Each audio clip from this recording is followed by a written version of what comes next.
What if the voice in your head isn't your own, but a program built by fear, failure, and other people's opinions? What if the limits you believe are yours were installed by someone who gave up on their dreams and handed you their doubts? And what if your entire life, every dollar you make, every relationship you build, every ounce of confidence you feel, isn't being controlled by reality, but by the story you keep repeating in your mind? The truth is, your life doesn't respond to your potential, it responds to your perception. Your mindset isn't just a lens, it's a command center. It's the thermostat of your life, silently setting the ceiling on what you think you're worthy of. Raise the internal temperature and your outer world begins to heat up. But here's the dangerous part. Most people never adjust it. They wake up every day living in the mental climate of limitation, of I can't, of I'm not ready, of what if I fail. They let self-doubt speak louder than self-belief. They let old wounds whisper lies into new opportunities. They follow the rules they never agreed to. But what if you could interrupt that? What if one conscious decision today could rewire the script running your future? Take Elon Musk, not for the money or the fame, but for the mindset.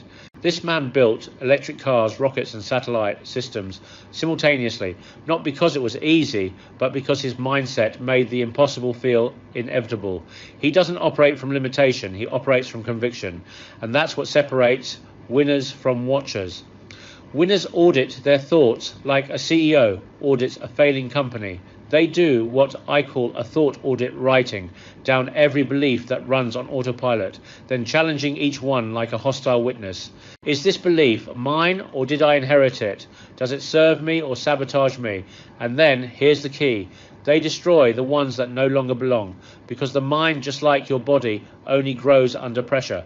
If you want a new result, you need new input. So I challenge you tonight, grab a piece of paper and write down 3 beliefs that have kept you stuck.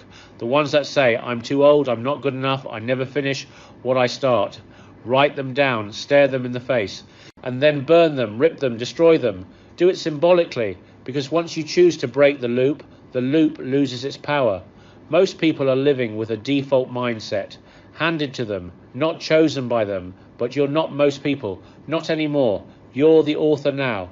And the first thing you must rewrite is the mind. If you want to shift your results, shift your inner script. Master the mindset and you master the mission. Why do you keep choosing goals that fit in your comfort zone when the life you want is outside of it? Why do you keep writing down dreams that don't scare you, excite you, or stretch you into someone new? Let me ask you something and answer.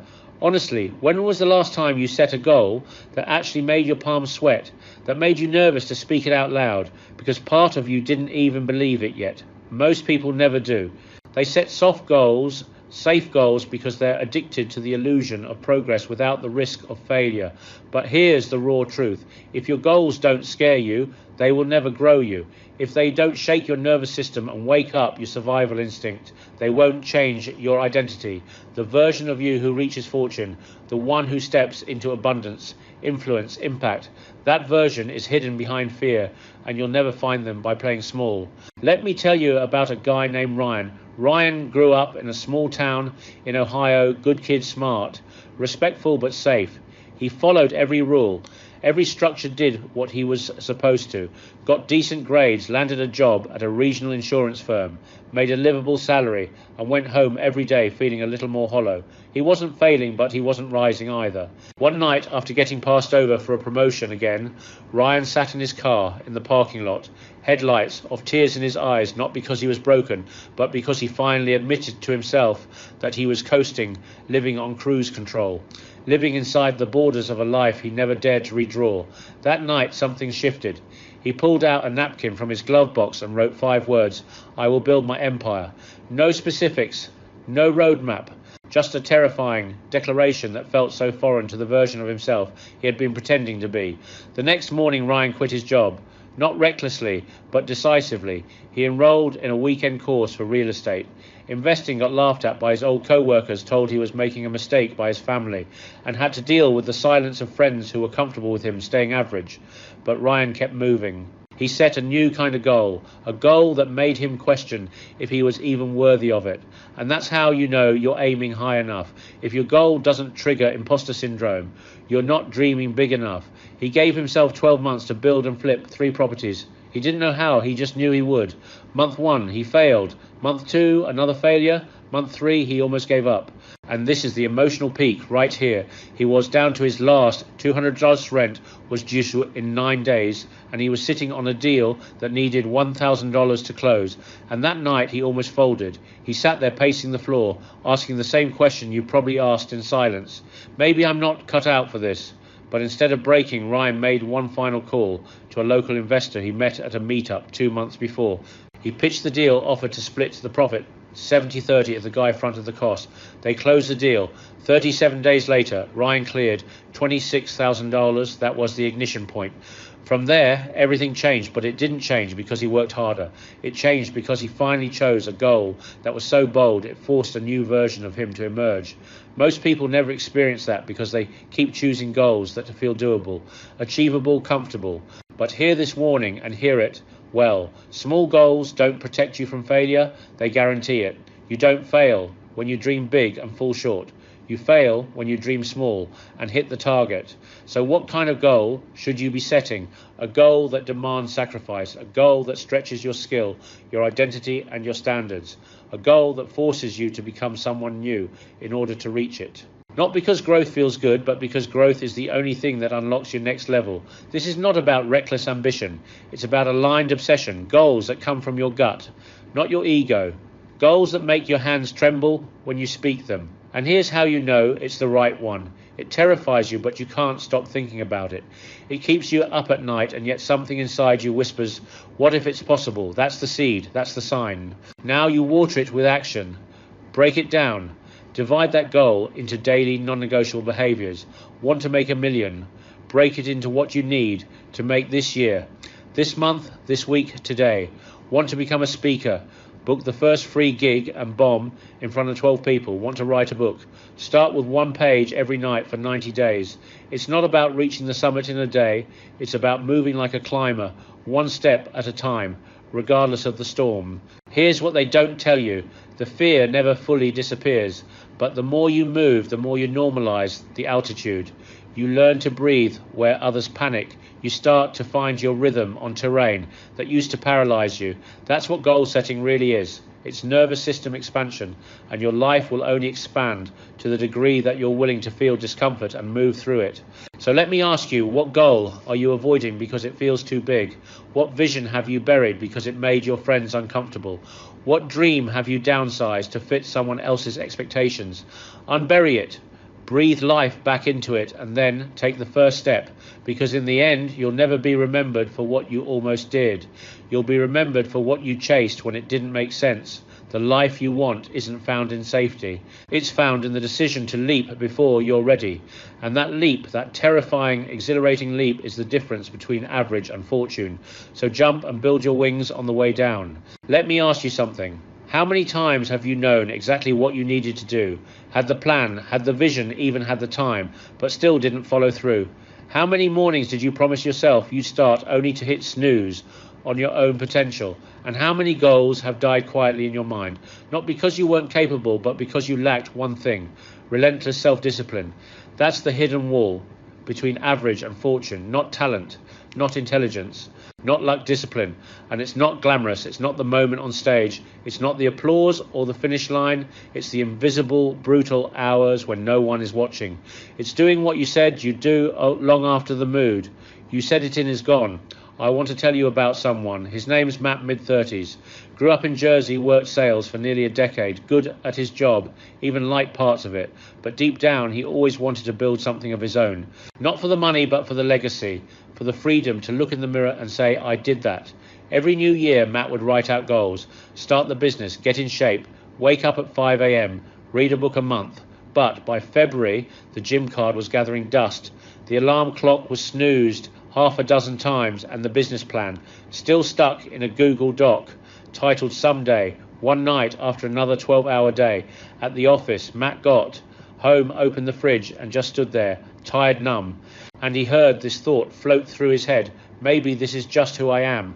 That was the emotional peak That thought scared him more than failure ever could, because it meant surrender. It meant accepting average as his identity. That night, Matt didn't make some grand promise. He didn't yell affirmations into the mirror. He made one quiet, unshakable decision. I will do what needs to be done, no matter how I feel. The next morning he got up at 5. He didn't feel like it. But he moved anyway. He worked out, ate a clean meal. Then before work, he gave 1 hour to his business idea. Just one, and that hour turned into a habit. One by one, the dominoes fell. Not because of hype, not because of motivation, but because of discipline. The kind that doesn't care about your feelings. The kind that whispers, we show up every single day. And here's what most people never realize. Discipline isn't punishment, it's liberation. It frees you from the emotional roller coaster of doing only what feels good. It trains your nervous system to obey your vision, not your mood. Motivation is an emotion, discipline is a decision. It's like building a second version of you, stronger, sharper, less reactive. And the more you train it, the more that version takes over. Think of it like this. Every act of discipline is a vote for the future. Every skipped temptation, every kept promise, every 5 a.m. wake-up call, it's building someone. So who are you building? Let's break this down. Discipline is not just willpower, it's structure, it's routine, it's systems that don't rely on how you feel. That means you remove the option to negotiate with yourself. You don't decide whether you'll work out, you already decided. You don't think about whether today is the day to work on your dream. You just show up. This is where most people sabotage themselves. They leave their goals up for daily debate and they keep losing the argument to comfort. But here's the danger. Comfort is a liar. It feels good now, but it robs you later. It whispers rest today and start tomorrow. But tomorrow never builds. Empires today does the secret weapon. Rituals, systems, commitments that don't ask how you feel. They ask who you're becoming. Want to write a book? Block 1 hour daily, no matter what. Want to build a business? Set a non-negotiable 90-minute deep work block. Want to change your body? Schedule the workout the same time every day and treat it like a meeting with your future. And this is critical track. It not for dopamine, but for data, because what gets measured gets mastered. Look, your emotions are passengers, but your discipline, your habits, that's the driver's seat. Now I know what you're thinking, but what if I fall off? You're human. It's not about never breaking. It's about never letting the break become your identity. If you mess up, recommit faster. Shorten the time between failure and forward motion. That's how winners operate. They don't avoid falling, they just rise quicker and with more fire. And here's the real warning. The longer you let feelings run your life, the further your goals will drift. Because feelings change, but discipline compounds. Every day you delay your discipline, you delay your destiny. And your future self is watching. They're waiting, not for the perfect moment, but for you to stop negotiating with your greatness. So what did Matt do? He built the business, launched it from his apartment. Took 2 years. He worked every morning, every weekend. Sacrificed parties, said no when it was easier to say yes. And this year he hired his old boss. The man who once signed his paycheck now works for him. Full circle. But it wasn't a miracle. It wasn't fate. It was one decision repeated daily in the dark with no applause. That's discipline. That's power. So here's your moment, your mirror. Ask yourself, are you ruled by moods or by mission? Are you following through when it's hard or only when it's easy? Do your habits serve your goals or sabotage them? The answer is not in your potential. It's in your pattern, and you can rewrite the pattern. Starting now, because in the end, no one remembers what you felt like doing. They remember what you actually did, and what you do next consistently will decide your legacy. So choose, build the discipline, build the future, and never again let comfort win. Let me ask you something, and don't answer too quickly. Who's really shaping your future right now? Who's in your ear, your environment, your circle, quietly influencing the decisions you make, the goals you chase, the risks you avoid? Because here's the truth. Most people never stop to consider you are not just a product of your potential. You are a reflection of your environment. And if your circle is comfortable, low energy, excuse-driven and afraid of growth, I don't care how motivated you are today. It will wear you down eventually. Your ambition's not bulletproof. It's sensitive to the energy it's surrounded by. Let me take you into a story. His name was Tyler, mid-20s, born and raised in Pittsburgh. Grew up with a tight group of friends, boys who had been with him since high school. Same town, same routines, same one day, conversations about making it big, moving to LA, starting something. But as the years passed, the energy shifted. Tyler started getting serious reading, waking up early, hitting the gym, working on a side hustle. He'd bring his goals to the group, excited, ready to share. But the response is laughter. Come on, bro, you're not one of those self-help guys now. Are you? Subtle jabs, casual jokes, harmless, right? Except they weren't, because Tyler started shrinking around them, started lowering the volume on his dreams to stay likable. And that's the emotional cliff most people are standing on. Shrinking to survive the opinions of people who secretly fear your growth. And here's the heavy truth. If your circle can't see your future, they'll keep dragging you back into their past. And most of them won't even know they're doing it. Not out of malice, but out of comfort, because your growth confronts their stillness. Your courage spotlights their fear. Your action exposes their excuses. One night, Tyler sat in his car after another hangout that left him feeling small, and he asked himself the question that changed everything. What if I'm loyal to the wrong version of myself? That one hit, because loyalty is powerful, but misdirected. Loyalty is prison. He made a quiet decision. He didn't ghost his friends. He just started shifting his time. Less nights out, more nights in, less meaningless talk, more late-night study sessions. He found a local entrepreneur meetup. Awkward at first. He was the youngest guy in the room, but he kept going. Started meeting people who spoke his language, who didn't laugh when he talked about goals, who pushed him harder, who didn't compete with him, who collaborated. Fast forward 2 years. Tyler's side hustle became his main business. He was speaking on stages, building a brand, and his circle completely transformed. Not because he hated the old one, but because he outgrew the energy. That's the warning. No one gives you success requires shedding. You will outgrow people and it will hurt. But staying in a room where your dreams feel too loud will hurt worse, because your environment is not neutral. It's either elevating you or eroding you. So look around who challenges your greatness, who calls you higher, who makes you question your own limitations in a good way. And if no one comes to mind, that's not a sign to panic, it's a sign to reposition.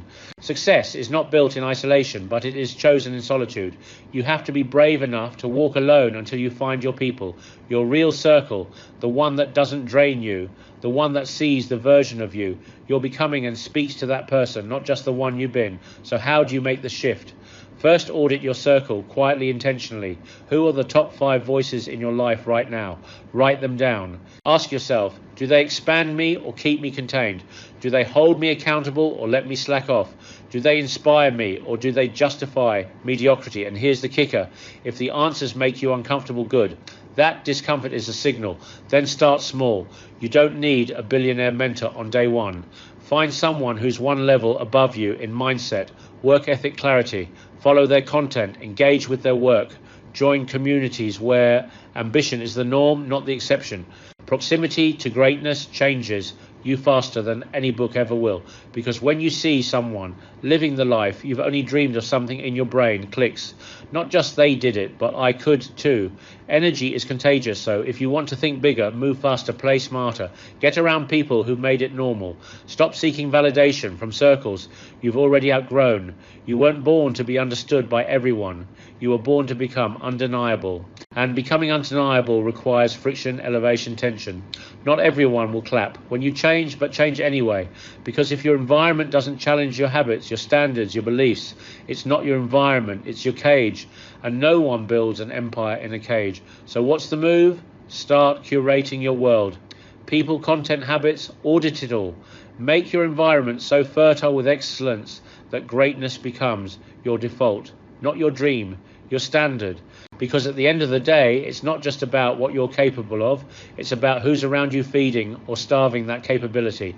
Your future isn't just built by your effort, it's built by your environment. And when you finally surround yourself with excellence, you stop striving to become great, you start expecting it. That's the shift, that's the next level, and it starts the moment you stop settling for circles that fear your fire. Planning feels productive, but only action produces results. You can color code your calendar, make the vision board, organize your to-do list until it's flawless. But if your feet don't move, nothing changes. That's the truth most people avoid. They wait for clarity, for readiness, for a sign that now is the time. But clarity doesn't come before action, it comes from it. You're not stuck because you don't know what to do. You're stuck because you haven't moved. And the reason you haven't moved, you think there's a perfect first step. There isn't. There's just forward. Success isn't a map. It's a war, and action is your weapon. You win by swinging, by advancing, by making decisions in the fog, knowing you'll figure it out when you get there. You don't need more books. You don't need more podcasts. You need to do the thing you've been talking about for months. The uncomfortable conversation, the launch, the risk, the commitment. Most people are drowning in information but starving for execution. You want to change your life. Start badly. Start messy. Start afraid. Just start. Because imperfect action beats perfect intention every time. Let me tell you about someone. Her name's Amanda, 32 years old, working at a call center. Every day she'd sit there, headset on, pretending to care about a script she didn't write, selling a product she didn't believe in. But Amanda had a skill she could bake. Cakes, cupcakes, custom cookies, pure art. Friends would beg her to go pro. You could start a bakery. They'd say you should open a shop. But Amanda would smile and say, someday. Until one Friday afternoon, she sat in traffic for an hour, got home exhausted, opened her phone and saw a post about someone she used to know, starting a dessert business that went viral, and it hit her. Not jealousy, but a hard mirror. That could have been me. That should have been me. That night, Amanda did something different. She didn't launch a website. She didn't file an LLC. She baked, made 3 batches of cupcakes, took decent photos with her phone, and posted them on Instagram with a caption, taking custom orders. DM me. No logo, no plan, just movement. Within 3 days, she had 4 paid orders. Within 2 months, she was selling out of her apartment. Fast forward 1 year, she quit the call center, rented a kitchen, and now runs a business doing 6 figures. That's what action does. It doesn't need permission. It creates proof. And here's what most people never understand. Regret doesn't come from doing it wrong. Regret comes from never doing it at all. It comes from silence, from hesitation, from watching someone else live the dream you buried under fear. You don't have to be ready. You have to be brave. Ready is a myth. You get ready by going. The more you act, the more confident you become. The more confident you become, the more powerful your results. Confidence isn't found, it's built. And it's built through repeated courage. One action, one decision, one leap. So, what's yours? Pick one scary action. Do it before the sun sets today. Not tomorrow, not next week. Today. Send the message, make the call, start the outline, book the ticket, invest the money, burn the bridge to the old you. Because every second you hesitate, you give the old version of yourself more power. The one who overthinks, who delays, who's addicted to, almost, but you're not here to almost make it. You're here to make it fully, boldly, without apology. So stop over-planning. Stop waiting for the perfect setup. Move. Do it scared. Do it unsure. Do it with your heart pounding. Just do it, because success is not handed out. It's hunted down by people who move while others think. By people who execute while others hesitate, by people who would rather fail in motion than die in preparation. You want the breakthrough, it's on the other side of action. You want the clarity, it's hiding in the doing. You want the life, then go build it. This is your moment, this is the fork in the road. You've heard enough, you've planned enough. Now the question is, will you move? Will you take that uncomfortable, decisive, imperfect step toward the life you keep saying you want? Or will you keep telling yourself the same story tomorrow that's been holding you back today? Choose, decide, act. Don't scroll to another video. Don't save this for later.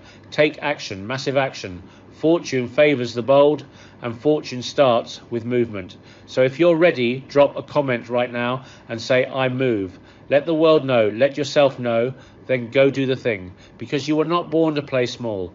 You were born to be undeniable. Now go prove it.